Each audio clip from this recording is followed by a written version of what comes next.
আমি Soma's baking and cooking থেকে বলছি। আমাদের রোজকার মাছের ঝোল একটু ভ্যারাইটি হলে ভালো হয়, একঘেয়ে খেতে তো ভালো লাগে না। আজকে পাতলাই করেছি মাছের ঝোল, আলু পটল দিয়ে পাতলা মাছের ঝোল, কিন্তু ফোড়নটা একটু চেঞ্জ করেছি এবং মশলাটার একটুখানি তারতম্য করেছি। তাতে হয়েছে কি, টেস্টটা একটুখানি অন্যরকম হয়েছে। লাস্টে লেবুর রসটা অ্যাড করেছি, সব মিলিয়ে একটা দারুণ মাছের ঝোল রান্না করেছি। চলুন তাহলে দেখতে থাকি। 4 পিস রুই মাছ নিয়েছি, নুন দিয়ে দিচ্ছি, হলুদ দিচ্ছি, প্রায় 2.5 কিলো ওজনের ফ্রেশ একদম মানে জ্যান্ত রুই মাছ। একটু সরষের তেল মাখিয়ে দিচ্ছি, কড়াইতে সরষের তেল দিচ্ছি, তেলটা গরম হয়ে এসছে, মাছগুলো ছেড়ে দিচ্ছি, মাছগুলোকে উল্টে দিচ্ছি, মাছটাকে উল্টে পাল্টে ভালোভাবে ভেজে নিলাম। এবার ওই তেলে 1/2 চামচ মেথি ফোড়ন দিলাম। আমরা তো নর্মালি পাতলা ঝোলে কালো জিরে ফোড়ন দিয়ে থাকি, কিন্তু মেথি ফোড়নে খেয়ে দেখবেন দারুণ লাগে। একটা কাঁচা লঙ্কাকে মাঝখান থেকে চিড়ে দিয়ে দিলাম। একটা আলু হালকা একটু বয়েল করে নিয়েছি, লম্বা লম্বা করে কেটে সেটা দিয়ে দিলাম। এখানে 4টে পটলকে এরকম লম্বা করে কেটে নিয়েছি।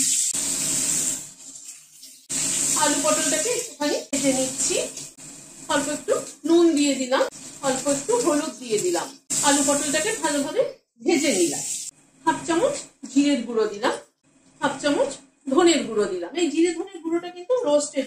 পরিমাণ মতো হলুদ দিলাম, সামান্য পরিমাণ কাশ্মীরি রেড চিলি পাউডার দিলাম, অল্প একটু জল দিয়ে দিচ্ছি গুঁড়ো মশলাটা কষানোর জন্য। একটা টমেটোকে 4 টুকরো করে নিয়েছি, বড় সাইজের টমেটো। আরো একটা কাঁচা লঙ্কা মাথাটা ছিঁড়ে দিয়ে দিলাম। মশলার সাথে টমেটোটাকে একটু নাড়াচাড়া করে নিচ্ছি। আমি এখানে টমেটো পেস্ট ব্যবহার করলাম না, কারণ যেহেতু পাতলা মাছের ঝোল, টমেটো পেস্ট দিলে পরে কিন্তু ঝোলটা ঘন হয়ে যাবে। সেই জন্য টমেটো গুলোকে টুকরো করে দিলাম, এবং ঝোলে সেদ্ধ হলে পরে সেটা কিন্তু ভাতের সাথে মেখে খেতে দারুণ লাগবে। আর একটু গরম জল দিয়ে দিচ্ছি। আজকে আদা বাটা কিন্তু ব্যবহার করব না, খালি জিরে ধনের গুঁড়ো দিয়ে পাতলা মাছের ঝোল করবো। গ্যাসের ফ্লেমটাকে মিডিয়ামে রেখে আরো প্রায় মিনিট 2 সময় ধরে মশলাটাকে কষিয়ে নিলাম। এবার গরম জল দিয়ে দিচ্ছি, মাছগুলোকে দিয়ে দিলাম। ঝোলের মধ্যে মাছগুলো একটু ফুটে উঠুক। নুন দিতে ভুলে গিয়েছিলাম, ঢাকা দিয়ে দিচ্ছি একটু। মাছটা কিন্তু ঝোলের মধ্যে মিনিট 2 মতো ফুটলো। লাস্টে একটা পাতিলেবুর হাফটা নিয়েছি, সেটা রসটা দিয়ে দিচ্ছি, আর অল্প একটু কাঁচা সরষের তেল অ্যাড করে দিচ্ছি।